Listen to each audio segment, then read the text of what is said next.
तो अब हम वीडियो का पार्ट 2 देखने जा रहे हैं कि एपीआई होता क्या है और इसकी और अदर फंक्शनैलिटीज। मजा आ रहा है। अब ये भी रिकॉर्ड हो गया, तू कर देगा अपलोड। अच्छा, हम क्या कहते हैं पार्ट 2 देखने जा रहे हैं एंड्रॉयड प्रोग्रामिंग इंटरफेस का, एपीआई का पार्ट 2। एंड्रॉइड प्रोग्रामिंग इंटरफेस नहीं, एप्लीकेशन प्रोग्रामिंग इंटरफेस। अच्छा, अगर आगे हम पार्ट जाके 2 देखने जा रहे हैं एप्लीकेशन प्रोग्रामिंग इंटरफेस का। आइए स्टार्ट करते हैं। गाइस, मेरा नाम राना ताहिर बिलाल है और आप सभी को वेलकम किया जाता है नीट रूट्स में। गाइस, एपीआई इन एंड्रॉयड काफ़ी एडवांस टॉपिक है। अगर आप बेसिक से एंड्रॉयड ऐप डेवलपमेंट सीखना चाहते हैं तो नीट रूट्स यूट्यूब चैनल पे सर्टिफाइड एंड्रॉयड डेवलपर का बनाया हुआ एंड्रॉयड ऐप डेवलपमेंट का फ्री कोर्स अवेलेबल है, जिसका लिंक नीचे डिस्क्रिप्शन में अवेलेबल है। आप उस लिंक पे क्लिक करके बेसिक से एंड्रॉयड ऐप डेवलपमेंट सीख सकते हैं। लेकिन उससे पहले अगर आप नीट रूट्स की ये वीडियो फर्स्ट टाइम देख रहे हैं तो नीट रूट्स को सब्सक्राइब जरूर कर दीजिए और बेल के आइकन पे जरूर क्लिक कर दीजिए। अब हम चलते हैं एपीआई एंड एंड्रॉइड की तरफ, जो कि एंड्रॉइड डेवलपमेंट का एक बहुत इंपॉर्टेंट टॉपिक है। सबसे पहले आसान लफ्जों के अंदर एपीआई को समझेंगे कि एपीआई एक्चुअल में है क्या और ये किस तरह से वर्क करती है। एपीआई अभी तक हम क्या कहते हैं ये देखने जा रहे हैं कि एपीआई होता क्या है और इसकी थोड़ी और एप्लीकेशन के बारे में बताएंगे। एप्लीकेशन होता क्या है तो हम इस वीडियो में अच्छी तरह समझ सकते हैं कि एपीआई बेसिकली क्या होता है, और ये लड़का आपको समझाएगा और जो ये समझाएगा उसका हम रिएक्ट करेंगे और हम बताएंगे कि एपीआई क्या होता है।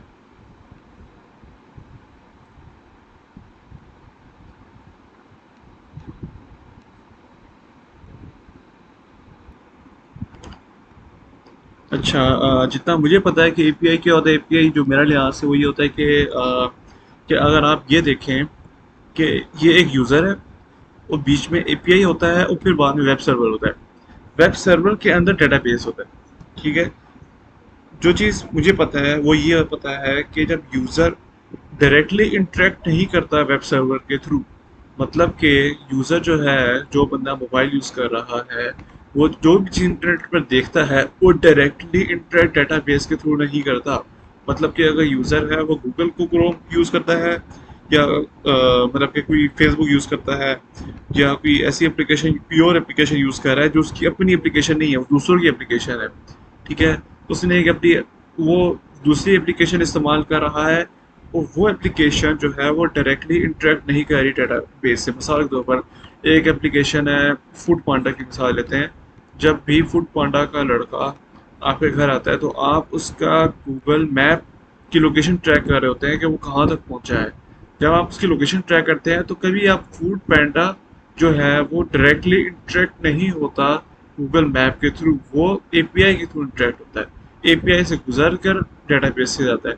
क्योंकि एपीआई इसलिए होता है क्योंकि एपीआई आपको सिर्फ वो इंफॉर्मेशन प्रोवाइड करता है जो कि वेब सर्वर चाहता है। मतलब कि ये एक तरह सिक्योरिटी के लिए होता है कि ज़्यादा अगर आप डायरेक्ट वेब सर्वर के पास जाएंगे, उनको बोलेंगे कि मुझे ये इन्फॉर्मेशन चाहिए, तो वो मिसाल अगर आपको लोकेशन फाइंड करनी है गूगल मैप से, तो अगर डायरेक्ट गूगल मैप के वेब सर्वर से आप ढूंढेंगे ना, तो आप क्या कहते हैं बोलते हैं वेब सर्वर और भी हज़ारों चीज़ सीक्रेट चीज़ें होती हैं वो भी आप निकाल लें, ठीक है। कोई भी बंदा आके निकाल सकता है, तो वो ख़तरनाक होता है। तो उसके लिए एक एपीआई जनरेट होती है, एपीआई होती है, एपीआई कीज़ होती हैं, एपीआई मुख्तलिफ चीज़ होती हैं। जितना मुझे पता है कि एपीआई होती है, एपीआई सबसे पहले यूज़र रिक्वेस्ट सेंड करता है एपीआई को। अच्छा, अगर अच्छा रिक्वेस्ट सेंड करता है एपीआई को, फिर ये रिक्वेस्ट सेंड होता है वेब सर्वर को, फिर ये वेब सर्वर रिस्पॉन्ड करता है एपीआई को और एपीआई रिस्पॉन्ड करता है यूज़र को। और ये बहुत ज़्यादा सेकंड्स में होता है कि आप जैसी मिसाल के तौर पर अभी वेदर की एप्लीकेशन है, वेदर का जब आप स्टेटस चेक करते हैं कि आप इस जगह पर फॉर एग्जांपल इस्लामाबाद में अभी क्या मौसम हो रहा है, तो जो आप एप्लीकेशन आप यूज़ करेंगे सबसे पहले वो एपीआई के पास जाएगा, एपीआई वेब सर्वर के पास जाएगा, वेब सर्वर बताएगा जी ये टेम्परेचर है, ठीक है, वो एपीआई फिर आपको बता देगा। ये चीज़ होती है। और एपीआई बेसिकली आपको जो फ़ायदा ही होता है, आपको सिक्योरिटी प्रोवाइड करता है। तो अभी हम आगे देखते हैं कि क्या कहते हैं एपीआई हमें और क्या क्या चीज़ें हमें प्रोवाइड कर सकता है। एपीआई को समझेंगे कि एपीआई एक्चुअल में है क्या और ये किस तरह से वर्क करती ठीक है। है। API and for application programming interface, और इस इमेज के थ्रू हम लोग समझने की कोशिश करेंगे कि एक्चुअल में एपीआईज किस तरह से वर्क करती हैं। ये है हमारा वेब सर्वर। वेब सर्वर के बारे में आपको आइडिया होगा कि एक वर्चुअल स्पेस होती है हमारे पास, जो कि हम डिफरेंट हम लोग समझने की कोशिश करेंगे कि एक्चुअल में एपीआईज किस तरह से वर्क करती हैं। ये है हमारा वेब सर्वर। वेब सर्वर के बारे में आपको आइडिया होगा कि एक वर्चुअल स्पेस होती है हमारे पास, जो कि हम डिफरेंट कंपनी से बाय करते हैं। अगर इसने क्या बोला, इसने बोला ये वेब सर्वर होता है, वर्चुअल कंपनी से बाय करते हैं। वर्चुअल स्पेस होती है जो कि हम एक डिजिटल कंपनी से बात करते वर्चुअल स्पेस होती है जो हम डिजिटल कंपनी से बाय करते हैं। वर्चुअल स्पेस क्या होती है? हैं जिस पे आपको नजर नहीं आती। जो ऐसी स्पेस ही हमें नजर नहीं आती, ठीक है, वर्चुअल स्पेस होती है, ठीक है। और वो हम कहाँ से बाय करते हैं? डिजिटल कंपनी से। डिजिटल कंपनी से हम बाय करते हैं, ठीक है। चलो ये समझ आ गया। वेब सर्वर उसको कहते हैं, मतलब ऐसा अपने खुद भी हम प्रिपेयर कर सकते हैं ऐसा भी वेब सर्वर बचातों पर। हमने अगर रखना है अपने घर में तो हम क्या मतलब दुकान से खरीदना होगा या लैपटॉप में ही हम अपना वेब सर्वर बनाएंगे? विजुअल होता है, हमें नजर नहीं आता, तो इसका मतलब वो इसने नहीं बताया अभी। वो इसने बताया। चलो सही बनाते हैं। ये कंटिन्यू करो। अगर हम चाहें तो हम अपना एक सेपरेट सर्वर भी बाय कर सकते हैं। अब वेब सर्वर होता क्या है? वेब सर्वर एक अच्छा, बाय कर सकते हैं। सेपरेट सर्वर भी बाय कर सकते हैं, मतलब वो ऑनलाइन ही होता होगा ना, जैसे पता है। कि जो सर्वर आप यूज कर रहे हो, जिन कंपनी का आप सर्वर यूज कर रहे हो, ठीक है, वो गेम सर्वर होता है, ठीक है। दो लोग आपस में कनेक्ट होकर गेम खेल रहे होते हैं। जब गेम इंटरनेट नहीं आता तो क्या होता है कि गेम स्लो हो जाती है, बंद हो जाती है, तो कहते हैं सर्वर इज लॉस्ट, मतलब इंटरनेट इज लॉस्ट। इंटरनेट किसे कहते हैं? इंटरनेट में डाटा होता है, कनेक्टिविटी होती है, कनेक्शन इज लॉस्ट। कनेक्शन को हम सर्वर भी कह सकते हैं। Server as a connection. Loss नहीं मतलब ये है कि कंप्यूटर लॉस हो गया है ना। अबे server is a computer that provides resources, resources provide. वो तो प्रोवाइड करता है, चाहे नहीं करता, वो दबाव की बात है। तो कंप्यूटर सिस्टम है ना। नहीं, सर्वर कंप्यूटर सिस्टम नहीं है। सर्वर एक रिसोर्सेज प्रोवाइड कर रहा है, वो रिसोर्सेज लॉस्ट हो रहे, डाटा प्रोवाइड कर रहा है, यार डाटा वो तो वो करता क्या है, उसमें मैं नहीं जा रहा। वो अंडे बेचता है, वो खाना खाता है, उसकी तरफ नहीं जा रहा मैं। अच्छा। वो है क्या चीज़? यार देखो, सर्वर ये होता है कि एक चीज बनी होती है जो वर्चुअल नजर नहीं आती। अगर कंप्यूटर नजर भी आता है, अगर कंप्यूटर में आगे लिखा है और सिस्टम भी तो लिखा हुआ है, और सिस्टम या सिस्टम, अब सिस्टम कौन सा है? सिस्टम ये कंप्यूटर या सिस्टम है, ठीक है। अब सिस्टम क्या होता है? अब मैं तुमसे पूछता हूँ क्या होता है। अब कंप्यूटर का तुम्हें पता है, कंप्यूटर होता है फिजिकल डिवाइस होता है। अब यहाँ पर तो हमें बताया कि जो सर्वर था वो वर्चुअल डिवाइस होता है। सर्वर जो डाटा होता है, कम्युनिकेशन नेटवर्क होता है, कनेक्शन होता है, जो जो तुम्हारे पास घर में आ रहे होते हैं, इंटरनेट वाईफाई सिग्नल आते हैं, उसको हम क्या बोलते हैं? सर्वर। सर्वर प्रोवाइड कर रहा होता है बेसिकली। तुम्हारा इंटरनेट तुम्हारे पास क्यों आता है? सर्वर प्रोवाइड करता है। अगर सर्वर ना हो तो तुम्हारे पास इंटरनेट ना है, अगर सर्वर ना हो तो तुम्हारी गेम ना चले, तो गेम क्या चलती है? उस सर्वर पर तो चल रही होती है गेम। अगर तुम दूसरा what is server an example, with example and example नहीं विद एग्जांपल, ठीक है। ओहो जॉब थोड़ा वो तो On the world website www, for example, a web server is a computer that uses the HTTP protocol to send web pages to the client computer with the client request them. तो मैंने तुमसे क्या बोला था कि इसका मतलब ये है कि कंप्यूटर कम्युनिकेशन नेटवर्क प्रोटोकॉल तुम्हें पता चले कि सबसे पहले रिक्वेस्ट सेंड होती है HTTP के पास, ठीक है, और HTTP फिर आगे रिक्वेस्ट सेंड करता है। HTTP क्या है? HTTP होता है कि HTTP होता है हाइपरटेक्स्ट प्रोटोकॉल नहीं, हाँ हाइपर टेक्स्ट नहीं, hyper text markup language market नहीं, हाइपर टेक्स्ट। HTTP क्या होता है? Transfer function transfer protocol. तो ये HTTP जल्दी वैसे आती है। वो तो पता लग गया ना, अभी आई थी ना सामने। क्या है? बैक कर लैंग्वेज क्या लिखा यूज फोर में जाना, हाइपर टेक्स्ट ट्रांसफर प्रोटोकॉल, ठीक है। हाइपर टेक्स्ट ट्रांसफर प्रोटोकॉल होते हैं ना। अब प्रोटोकॉल, अब तुम जैसे कंप्यूटर में नेटवर्क पढ़ोगे ना, उसमें होता है कि ना HTTP प्रोटोकॉल होते हैं, ठीक है। सिंपल प्रोटोकॉल आते हैं, इंटरनेट प्रोटोकॉल आते हैं, बहुत सारे प्रोटोकॉल हैं। अगर होता क्या है? प्रोटोकॉल होता है जो सर्विस प्रोवाइड करता है। सर्विस प्रोवाइडर का बोलते हैं, सर्विस प्रोवाइडर। सर्विस क्या मतलब? सर्विस जो तुम्हें कोई भी एक सर्विस प्रोवाइड करे, इंटरनेट डिजिटल मसाल के तौर पर तुम्हें टेलीफोन की सर्विस। सर्विस प्रोवाइडर तो है, लेकिन वो इंटरनेट सर्विस प्रोवाइडर की बात कर रहा हूँ। जो भी इंटरनेट सर्विस प्रोवाइडर आपको प्रोवाइड करता है सर्विसेज, उसको हम कहते हैं प्रोटोकॉल। अभी देखो इंटरनेट प्रोटोकॉल आ रहा है। अब इंटरनेट की कौन कौन सी प्रोटोकॉल है? इंटरनेट प्रोटोकॉल जितनी भी होती है ना, ऑल टाइप्स, ठीक है। ये इंटरनेट प्रोटोकॉल्स की बहुत सारे टाइप्स होती है। जैसे ये लिखा है टीसीपी प्रोटोकॉल और यूडीपी। टीसीपी यूडीपी बहुत इंपॉर्टेंट होते हैं। टीसीपी प्रोटोकॉल होता है ट्रांसमिशन कंट्रोल प्रोटोकॉल, जो होता है जो ट्रांसमिशन प्रोटोकॉल क्या होता है, वो ये होता है कि ना वो अपर लेयर होती है, ट्रांसपोर्ट लेयर होती है, 4 लेयर होती है, इसमें हम कहते हैं ट्रांसपोर्ट लेयर होती है, उसके बाद एक और होती है यूडीपी लेयर होती है। अच्छा, ये ट्रांसपोर्ट यूडीपी बहुत ज़्यादा इंपॉर्टेंट है, ये आगे पढ़ोगे। अच्छा, फिर एसएमटीपी होता है, सिंपल मेल ट्रांसफर के लिए होता है। पावर पॉइंट टू पॉइंट की जो चीज़ होती है ये प्रोटोकॉल नहीं, पावर पॉइंट नहीं, PPP point two point protocol. अब ये डिफरेंट होती है, बहुत लेंथी है, ये जब पढ़ोगे तो तुम्हें पता चल जाएगा। तूने पढ़ा भाई ये जी मैंने पढ़ा हुआ। फिर भी नहीं पता। मुझे पता है लेकिन वो बुक खोलूंगा प्रॉपर इसका वो एग्जाम देगा। पढ़ लेगा मुझे एफटीपी बहुत इंपॉर्टेंट है, फाइल ट्रांसफर प्रोटोकॉल। और प्रॉपर प्रोटोकॉल में सिस्टम होता है कि बताया जाता है कि आप में किस तरह से एक चीज़ सेंड होती है। अभी हमारा टॉपिक है एपीआई, ठीक है। और ये प्रोटोकॉल छोटोकॉल को आप भूल जाएं, आपको बचपन में आपको आप यूनिवर्सिटी लेवल में आप मुझे तक आपको सर्वर का नहीं पता, क्या पढ़ते रहे हो पहले। चलो कंटिन्यू करते हैं। आपको बड़ा पता है। चलो नहीं पता मुझे, ठीक है चलो करते हैं। अपनी तमाम APIs, इमेजेस, वीडियोस, तो हम अपना एक सेपरेट सर्वर भी बाय कर सकते हैं। अब वेब सर्वर होता क्या है? वेब सर्वर एक वर्चुअल स्पेस होती है जिसके ऊपर हम लोग अपनी वेब एप्लीकेशंस, अपनी तमाम APIs, इमेजेस, वीडियोस, ऑडियोज या टेक्सचुअल डाटा किसी भी तरह का हम लोग सेव कर सकते हैं। समझ आ गई होगी उम्मीद है।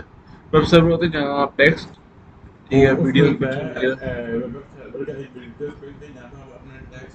इमेजेस, वीडियोस वगैरह सेव कर सकते हैं, ठीक है। अब टेक्सचुअल डाटा के लिए हमारे पास वेब सर्वर के ऊपर एक अलग से स्पेस होती है, उसको हम डाटा कर सकते हैं। अब टेक्सचुअल डाटा के लिए हमारे पास वेब टेक्सचुअल आप सिर्फ टेक्स्ट प्रोवाइड करते हो। सर्वर के ऊपर एक अलग से स्पेस होती है, उसको हम डेटाबेस कहते हैं। हमारा जितना भी टेक्सचुअल डाटा होता है हमारी डेटाबेसेस के अंदर सेव होता है। अब इधर आ जाते हैं, ये है हमारी devices, different kind of devices. iOS device है, एंड्रॉइड डिवाइस है, विंडोज डिवाइस और डिफरेंट केयर्स भी हैं। अगर हम अपनी इन डिवाइसेस से अपने वेब सर्वर का डाटा एक्सेस करना है तो हम लोग किस तरह से करेंगे, किस मीडियम के थ्रू करेंगे और किस वे के थ्रू करेंगे? तो सिंपली उस वे को हम लोग कहते हैं APIs। APIs हमारी एप्लीकेशन से हमारे सर्वर तक रिस्पॉन्स लेके जाती है और सर्वर से हमारी एप्लीकेशन तक रिस्पॉन्स लेकर आती है। गाइस, APIs की एग्जांपल को समझने के लिए मैं यहाँ पे आपको डेली लाइफ की एक एग्जांपल देता हूँ जिसके थ्रू आप APIs को बहुत इजीली समझ सकेंगे।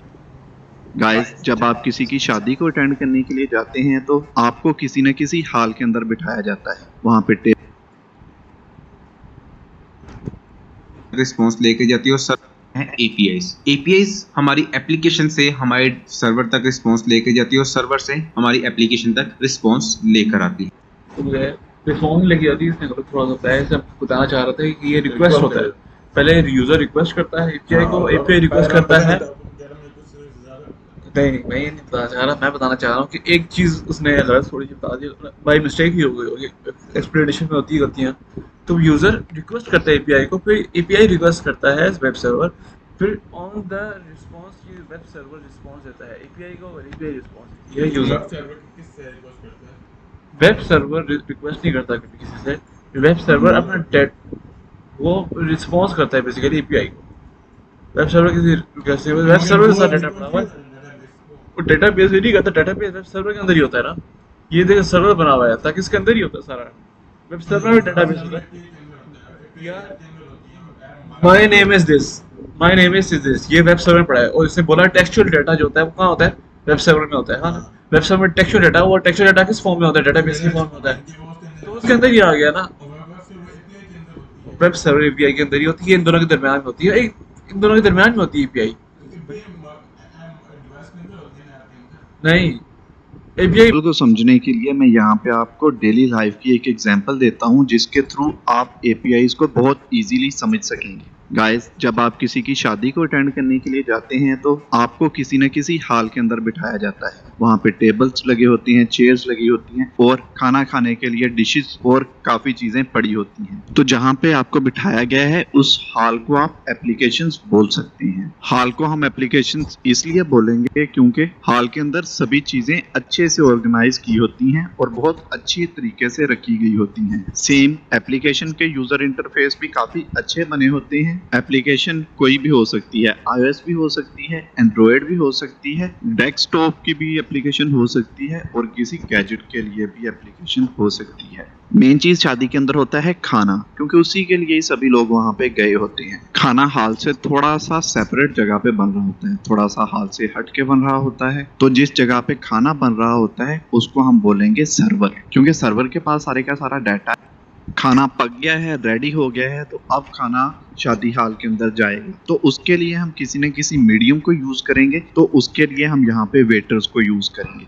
वेटर्स सर्वर से रिस्पॉन्स लेंगे, मतलब खाना लेंगे और ले जाएंगे हाल के अंदर, मतलब एप्लीकेशंस के ऊपर। देन जब यहाँ पे खाना फिनिश हो जाएगा तो प्लेट्स बची होंगी, मतलब कोई ना कोई रिस्पॉन्स यहाँ से मिलेगा, वो वेटर्स उठाएंगे और ले आएंगे खाने वाली जगह पे, मतलब किचन के अंदर। तो इससे हमें पता चलता है कि वेटर्स ने इधर से रिस्पॉन्स लिया खाने वाली जगह से और उस रिस्पॉन्स को हॉल के अंदर भेज दिया। सेम यहाँ पे हॉल के अंदर जो रिस्पॉन्स मिला वो वेटर्स ने खाने वाली जगह पे भेज दिया। सेम एपीआईज भी यहाँ पे कुछ ऐसा ही काम करती हैं जो कि वेटर्स कर रहे थे। एपीआईज सर्वर की साइड से डाटा को लेंगी और उसको शो करवा देंगी ऐप्स के ऊपर। देन यूजर ऐप पे कोई ना कोई बटन क्लिक करेगा या अपलोडिंग, डाउनलोडिंग या व्हाटएवर जो कोई भी काम करेगा उसको हम यहाँ पे रिस्पॉन्स कहेंगे। तो एपीआई उस रिस्पॉन्स को लेंगी और वेब सर्वर तक पहुंचा देंगी। होप सो आपको एपीआई के बारे में यहाँ पे अच्छे से अंडरस्टैंडिंग हो चुकी है। तो गाइस, आपको शादी वाली एग्जांपल कैसी लगी है उसके बारे में नीचे कमेंट सेक्शन में बता दीजिए। अगर आपको ये एग्जांपल माइंड ब्लोइंग लगी है तो कमेंट सेक्शन में माइंड ब्लोइंग लिख दीजिए। सो आई समझाइए क्या समझिए। एपीआई वेटर होते हैं जो मोबाइल फोन है वो वेटर होता है एपीआई, हाँ जो सर्विस प्रोवाइडर होता सर्विस प्रोवाइडर होते है, वेटर बोलते हैं वेटर। हैं वेटर होते हैं। मोबाइल फोन वगैरह पूरा हॉल है और जो वेब सर्वर है वो खाना है, सारा खाना है ना। तो इस वेटर क्या करते हैं, खाने को लेकर जाकर देंगे लोगों को। लोग पहले रिक्वेस्ट करेंगे वेटर से लाकर खाना लगाओ, वो खाना लगाएगा और वापस खाना लाकर वो हॉल के अंदर जाकर लोगों को दे देंगे और लोग उस खाने को खा लेंगे, ठीक है, समझा। फिर रिस्पॉन्स देंगे। हाँ, खाना कैसा था? नहीं, रिस्पॉन्स बदल आया गया, डेटाबेस आ से, चुका है, समझ गया। समझा कि ना। होप आपको समझ आ गई होगी एपीआईज किस तरह से वर्क करती हैं। एपीआईज हमारे सर्वर से रिस्पांस लेकर आती हैं हमारी एप्लीकेशन तक और एप्लीकेशन से रिस्पांस लेकर जाती हैं हमारे सर्वर तक। So why we use API and हमारी एप्लीकेशन तक और एप्लीकेशन कहां से वर्क करती हैं। एपीआईज हमारे सर्वर से रिस्पांस लेकर आती हैं हमारी एप्लीकेशन तक और एप्लीकेशन से रिस्पांस लेकर जाती हैं हमारे सर्वर तक। So why we use API in Android, हम लोग क्यों यूज करते हैं, एपीआईज की इंपॉर्टेंस क्या है। सबसे पहले इंपॉर्टेंस क्या है, सबसे पहले जैसा कि मैंने आपको बताया कि एपीआईज जो है हमारी एप्लीकेशन और सर्वर के दरमियान में वैसे यहाँ पर पूछ रहा है कि why we use API in Android, ठीक है। व्हाई इंपॉर्टेंट, उसने क्या बताया है, allow communication between server and application. समझा कि क्या समझाइए। वही जिसने पहले दिखाया ये था। बताना चाह रहा है कि दो सर्वर और एप्लीकेशन के दरमियान में कम्युनिकेशन अलाउ करता है, मतलब कम्युनिकेट कर सकते हैं दोनों एक दूसरे के। समझा कि अब ये sender and receive response data from server to user, server to user and user to server, ठीक है। सेंड एंड रिसीव मतलब कि ये तो अभी इसने ब्लॉक डायग्राम से पहले समझाया था। हाँ ठीक है, ये वही चीज़ है। Access data from server, data से एक्सेस लेती है सर्वर, कम्युनिकेशन करवाती हैं, रिस्पांस को सेंड सर्वर यानी कि वेब सर्वर और रिसीव करवाती हैं, डाटा को एक्सेस करवाती हैं। अभी तक आपको ये आइडिया हो गया है, लेकिन आपके माइंड में एक क्वेश्चन आएगा कि एंड्रॉयड ऐप डेवलपमेंट के कोर्स में हमने पहले जब फूड ऑर्डरिंग ऐप को बनाया था तो तब SQLite डेटाबेस को यूज़ किया था, और जब हमने कंप्लीट व्हाट्सएप को बनाया था तो तब हमने फायरबेस को यूज़ किया था। तो किसी ना किसी तरह से ऐसा सीन और नहीं हो सकता कि हम SQLite या फायरबेस को यूज़ करके सर्वर के साथ कम्युनिकेशन कर सकें। तो अब ये फायर बेस है, ये आइकन बना हुआ ना येलो कलर का, ये फायर बेस क्या होता है, डेटाबेस का नाम है, ठीक है। और ये जो लिखा हुआ ना ये SQLite, ये भी है बेसिकली फायर बेस का डेटाबेस का नाम है। ये भी डेटाबेस मुख्तलिफ डेटाबेस होते हैं, मुख्तलिफ काम के लिए यूज होते हैं, समझा ठीक है। आप SQLite और फायरबेस के थ्रू आप ये काम बिल्कुल भी नहीं कर सकते, मतलब SQLite और फायरबेस के थ्रू आप सर्वर के साथ कुछ भी छेड़छाड़ नहीं कर सकते। तो पहले मैं SQLite के बारे में आपको दोबारा बता देता हूँ कि SQLite एक ऑफलाइन डेटाबेस होता है जिसके अंदर हम एक फिक्स्ड अमाउंट का डाटा डालते हैं और ऐप को प्ले स्टोर पे अपलोड कर सकते हैं। SQLite क्या होता है, वो आगे आएगा ना। इसने बताया कि SQLite क्या होता है। इसने ये बताया कि SQLite ये होता है कि ये एक फ्री ऑफलाइन डेटाबेस सर्वर है, और ये क्या कहते हैं, आपको आप इसे एप्लीकेशन वगैरह बना सकते हैं, ठीक है। तो बना नहीं सकते मतलब कि एप्लीकेशन में डाटा स्टोर कर सकते हैं, ऑफलाइन डेटाबेस, समझ आ गई।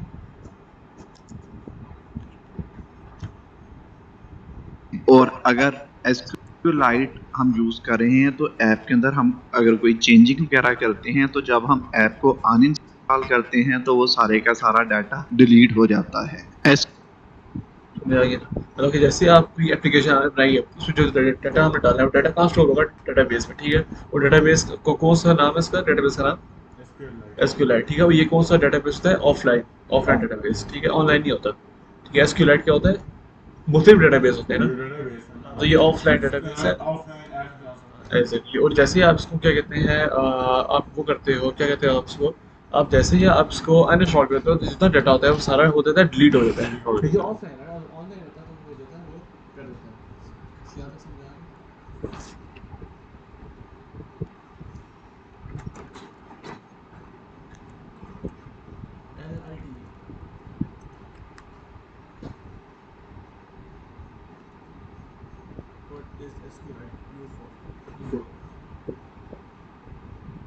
SQLite is used to develop embedded software for devices like television, cell phone, and cameras. पहले पॉज कर लो। It can manage low to medium traffic HTTP requests. SQLite can change files into smaller size archives with lesser metadata. SQLite is used as a temporary data set to get processed with some data within an application. ये मुझे समझ में नहीं आया। ये मुझे भी समझ गया। वो सिंपल सी बात है कि SQLite क्या होता है। कि एक ऑफलाइन SQLite एक डेटाबेस है जो कि ऑफलाइन गेम बनाने का इस्तेमाल होता है। गेम्स नहीं, एप्लीकेशन एप्लीकेशन बनाने का इस्तेमाल होता है। एप्लीकेशन लाइक टेलीविजन और उसका रिक्वेस्ट और क्या कहते हैं जो सेंड होता है उसी के अंदर ही होता है, ऐसी बात है। सर्वर नहीं सॉफ्टवेयर बनाता है for devices like television, cell phones, cameras के लिए। ठीक है, समझ आ गया।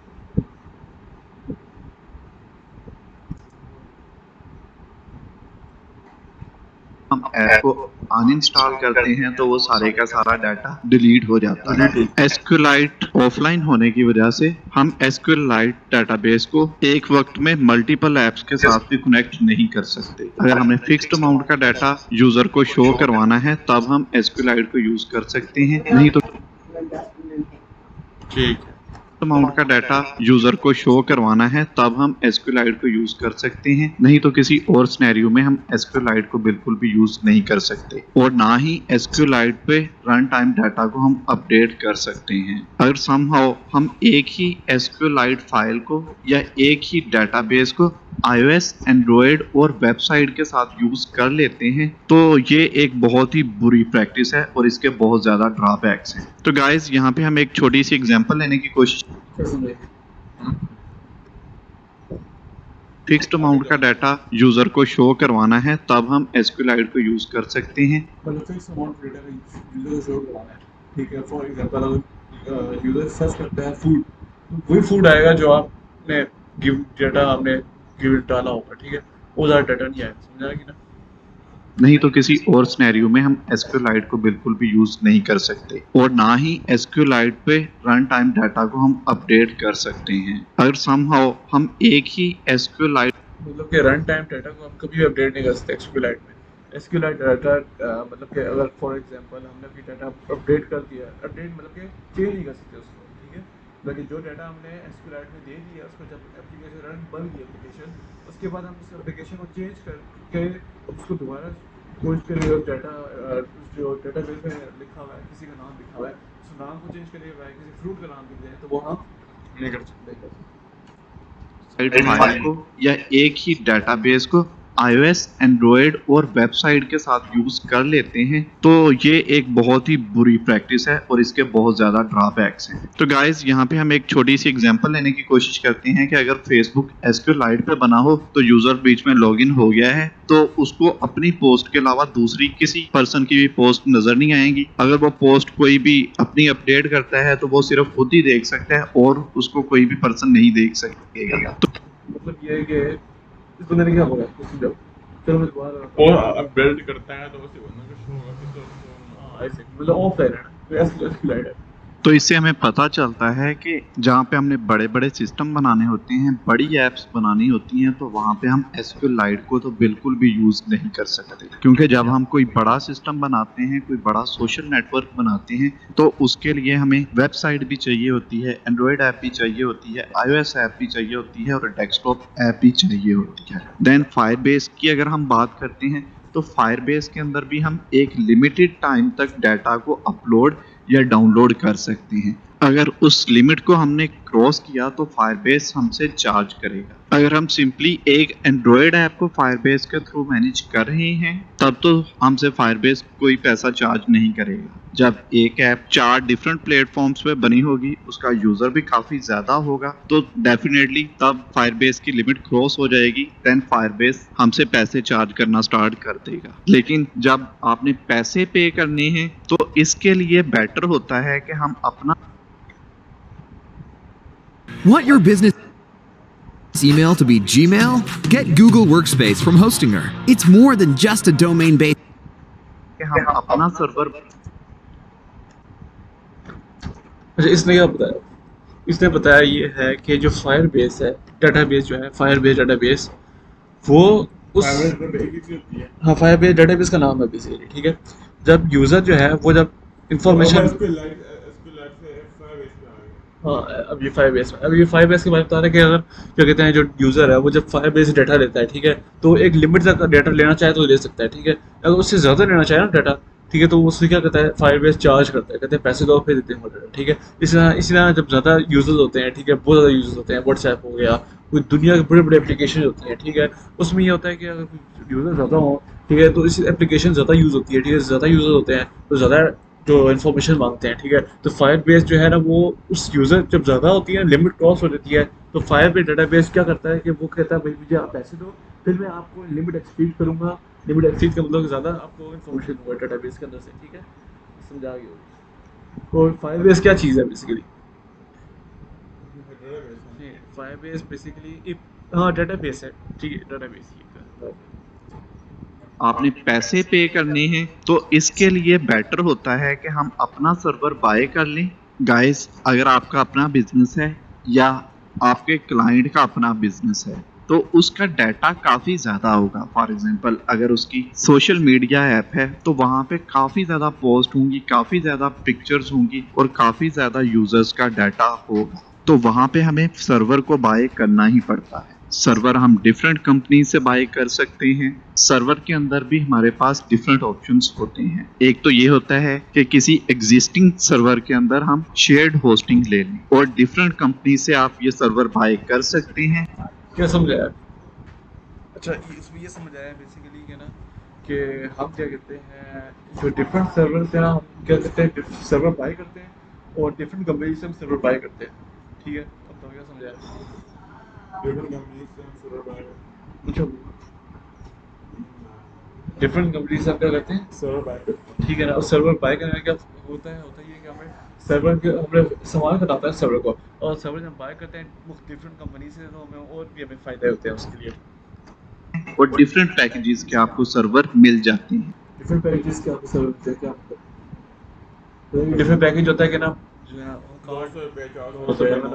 नहीं 200 नॉर्मल डिफरेंट पैकेज होते हैं। आपको कितना कितना चाहिए आपको, ठीक है। जैसे आप बिल आप क्या कहते हैं मोबाइल में आप बैलेंस डलवाते हो तो उसमें पैकेज लगवाते हो, इसी तरह मुख्तलिफ पैकेजेस होते हैं। आप अपने रिक्वायरमेंट के हिसाब से कोई भी पैकेज लेंगे जिसमें आपको 20 GB, 30 GB, 40 GB मेमोरी मिल जाए। तो अगर आपने अपनी ऐप के अंदर सर्वर को यूज कर लिया, अच्छा मतलब कि मुख्तलिफ मेमोरी के हिसाब से होता है, एक सर्वर चाहिए 20 GB मेमोरी चाहिए, 40 GB मेमोरी चाहिए, तो इसके हिसाब से तो इसका हमें बहुत ज़्यादा बेनिफिट होगा। वो ये कि एक ही जगह पे हम picture, images, text, audio, video upload कर देंगे। मतलब सर्वर के ऊपर जब हम इन सभी चीज़ों को अपलोड कर देंगे, तो देन हम API बना लेंगे और सेम API के through iOS app, Android app और वेबसाइट और डेस्कटॉप ऐप सभी पे हम एक ही डाटा को एक ही टाइम एक्सेस कर सकते हैं। एपीआई सभी की एक ही बनेगी, सेम एपीआईज हम iOS डेवलपर को दे देंगे, same API desktop developer, website developer और एंड्रॉइड डेवलपर को हम दे देंगे। वो अपने हिसाब से इन एपीआईज को